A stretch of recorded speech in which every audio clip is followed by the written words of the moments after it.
Want help to grow your business? Download BRiN, the world's first business advisor in your pocket.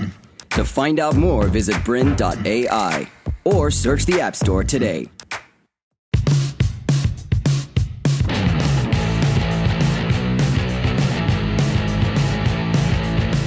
So welcome back again to another series of How People Behave. I'm Mark Hoare.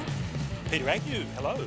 So we're going to be talking about, obviously, the knowing part. Part of doing the profile, completing the profile, is to understand and know who you are. But the biggest part really is, once you understand that, is then how to adapt the strengths that you have to be able to connect and work with other people. In fact, there's a distribution chart that shows where all of the different styles are spread across the whole of the circumplex. And the least is only about 8%, and the most is about 9 or 10%. So 90% of the time, the people you're talking to are not like you. Yeah, so it's pretty important to be adaptable. It is. And in this episode, we'll have a look at interpersonal compatibility in some ways, how you are compatible with some styles, how you gravitate and work well with some styles, but how some styles might be a little bit of a challenge towards you as well. So Mark, let's have a look at the model we're using, the good old Wiley everything disc model. So remember that above the line, D and I, fast pace, speak fast, talk fast, walk fast. They're bold, they're adventurous, they want to get stuff done. Below the line, so bottom two profiles, S and C, much slower, much more thoughtful, much more deliberate and considered. Very careful about what they're going to say because they don't want to offend, and they certainly don't want to get things wrong. And then to the right, the right-hand side of the hemisphere, I and S, very warm, accepting. You might see people high in I wear quite bright coloured shirts. I'm not sure if you'll see that today, but it does happen. So, gregarious, much more agreeable, very affable. They are very people-centric. And then on the left-hand side of the quadrant, you've got the D and the C, much more cooler when it comes to being around people, more circumspect, more questioning, can be a bit more skeptical of things as well. And so, just remember that the whole place is no one's right, there's no good place to be, you just are where you are. But it's about learning to be able to adapt your style to the different people you're around, which is what we're going to be talking to today. Yeah, exactly right. And probably the reason why we're talking about this is you and I get a lot of calls, and the calls usually start off with something like, hey, can you come into our workplace? We've got two people who just don't get on well with each other. There might be Mike and Steve, and as they go through their day-to-day areas, they might say, well, Mike's a little bit critical and Steve is quite optimistic and gets quite agitated with Mike.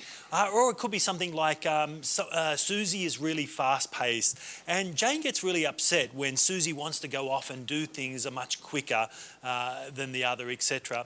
So this episode is a little bit about how styles interact with each other, which styles are more compatible on a work basis and which ones are a little bit more better compatibility-wise on a social interaction case. So Mark, as we go through, we probably need a little bit of guidance to help us have a look at this. But what do we say compatibility is in our next slide? So compatibility is obviously an important piece, but it's the part is that when you look at the supplemental report of when you've done your profile, you'll actually see where your dot sits and the area of where your priorities sit. And the adaptability piece is learning how to be with other people. So whilst we're going to give you some generalizations about how the different priorities work with the different other styles, every relationship can work. It's just a question of how much energy you need to put into that relationship. So both Peter and I have very similar styles, and so socially we get on very well together, we work very well together, but if we spent every minute of every day, one of us would not be necessary perhaps, and that may be a cause for where some conflict may occur. So every relationship can work, every relationship can be productive. It's just about how much energy you're prepared to put into that relationship to make it viable, I guess. Definitely. So let's have a look at some of the areas we'll explore in this episode. So how well you interact with others is going to be a really important part. What are some of the things that will help you interact with others better?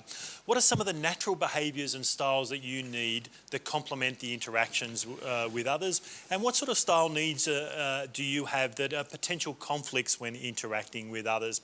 So to do that, we're going to use a little bit of a chart to help us unpack that. As Mark says, the chart that comes comes up on the screen now will be just a guide for you to be able to understand the different styles and how they work with each other. By no means this is a definitive guide. You may look as we go through this particular chart and say, well, I'm a D, I'm married to a D.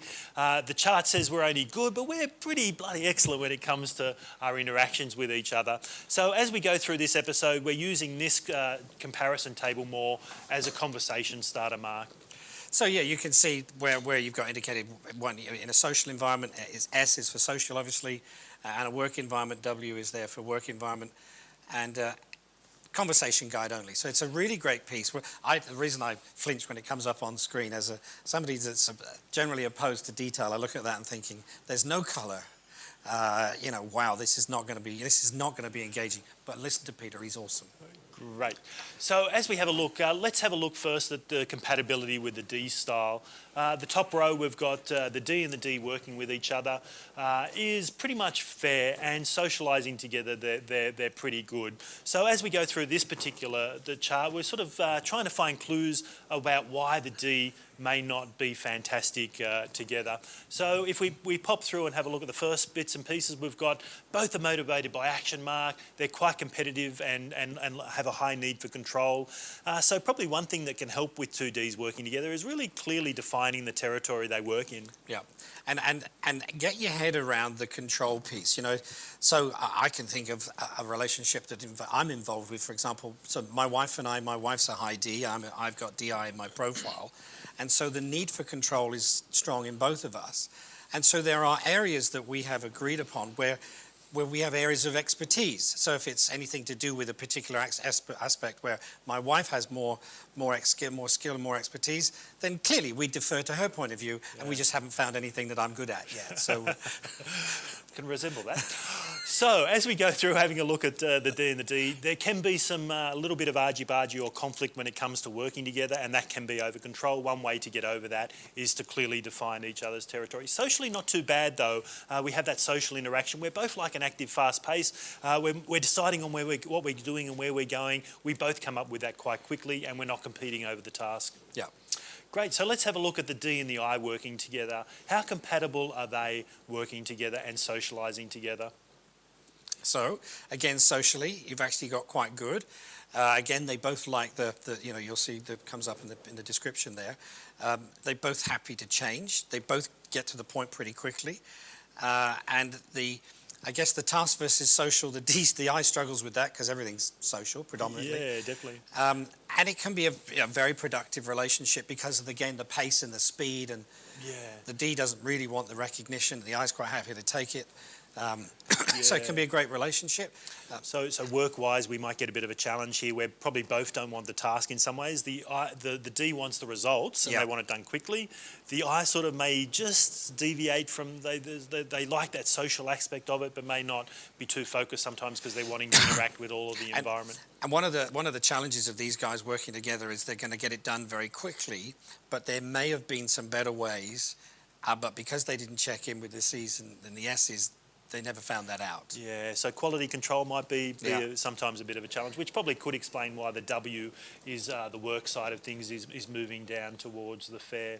We're still on the D style, and if we have a look at the D and the S, we've got the D up on the fast active pace, the S a little bit more down on the more moderate pace. Tell us a little bit about some of the things that pop out here with compatibility, Mark. So in terms of work, you've got a fairly good compatibility with D and S. Again, so I beg your pardon, with work it is brilliant compatibility because the D wants to be in control and the S is happy to let them be in control. To give up their control. So it's completely symbiotic in terms of, you make the decisions and I'll back you and support you. Yeah, definitely. So it allows the D to make that decision and give direction. There's probably no competition over control, as you've just mentioned.